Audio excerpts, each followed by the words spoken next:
कुरान के बारे में। अगर मोहम्मद साहब की शिक्षाओं पर मनन किया जाए, हर शास्त्र में, हर ग्रंथ में, चाहे किसी भी समाज का क्यों नहीं हो, तो कुरान की शिक्षाओं पर मनन किया जाए तो दो बातें उनमें सबसे अहम है।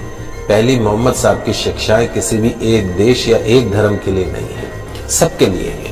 और दूसरी जो उनकी शिक्षाएं हैं, आज से 1500 साल पहले जितनी वो प्रासंगिक थी, आज भी उतनी ही प्रासंगिक है। जीवन का कोई पहलू ऐसा नहीं जिसे बेहतर बनाने, अच्छाई को स्वीकार करने के लिए मोहम्मद साहब ने कोई संदेश न दिया हो कुरान में। उनकी बातें इंसानों को सच की राह दिखाती है।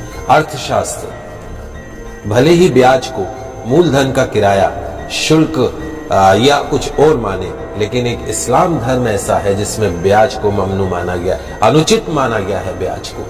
इस्लाम के मुताबिक ब्याज एक ऐसी व्यवस्था है जो अमीर को और अमीर बनाती है और गरीब को और गरीब बनाती है। 10% पे लोग ब्याज पे पैसा लेते हैं, शोषण का एक जरिया है। पवित्र कुरान में स्पष्ट रूप से ब्याज को वर्जित माना गया है। इंसानों के लिए कहा गया है कि ईमान वालों, 2 गुना और 4 गुना करके ब्याज मत खाया करो, मालिक से डरो।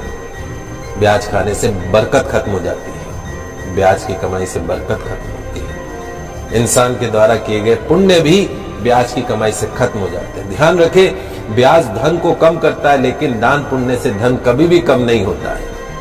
तो जो लोग ब्याज हासिल करने का निश्चय कर चुके हैं और उसके लिए बहाने बनाते हैं, तो यह एक शैतानी धोखा है। जो लोग ब्याज लेने को सही कारोबार साबित करने की कोशिश करते हैं, घर बैठे रहेंगे, ब्याज पे पैसा खाएंगे और लोगों को भी यकीन दिलाते हैं कि ब्याज लेना उचित है, तो ऐसे लोग भी इसी प्रकार के शैतानी धोखे के शिकार होते हैं। जो लोग ब्याज खाते हैं, उनके बारे में कहा गया है कि वे कयामत के दिन खड़े नहीं हो सकते, उसी तरीके से जैसे किसी को शैतान ने छूकर पागल कर दिया हो। यह इसलिए क्योंकि वे कहा करते थे कि व्यापार भी तो ब्याज के समान ही है।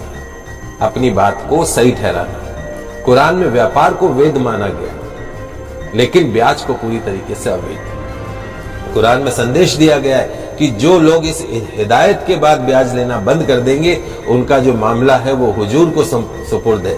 लेकिन तमाम जानकारी के बावजूद जो नहीं संभलेंगे, जिन्होंने ब्याज लेना जारी रखा, उसके लिए आगे नारकीय जीवन है और उसकी कोई मुक्ति नहीं। तो मालिक से डरिए और जो कुछ भी ब्याज में शेष रह गया हो उसे छोड़ दीजिए।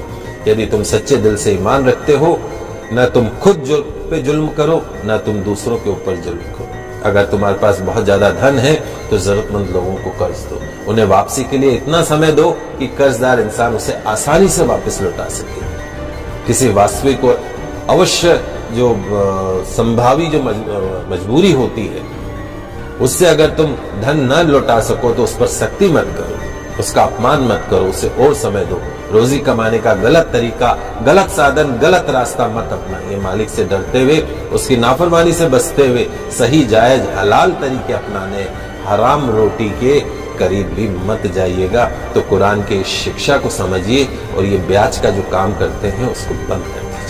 वीडियो के नीचे सब्सक्राइब के बटन पर क्लिक करें, बेल के आइकॉन पर क्लिक कीजिए ताकि हर नई वीडियो की नोटिफिकेशन आपको मिले।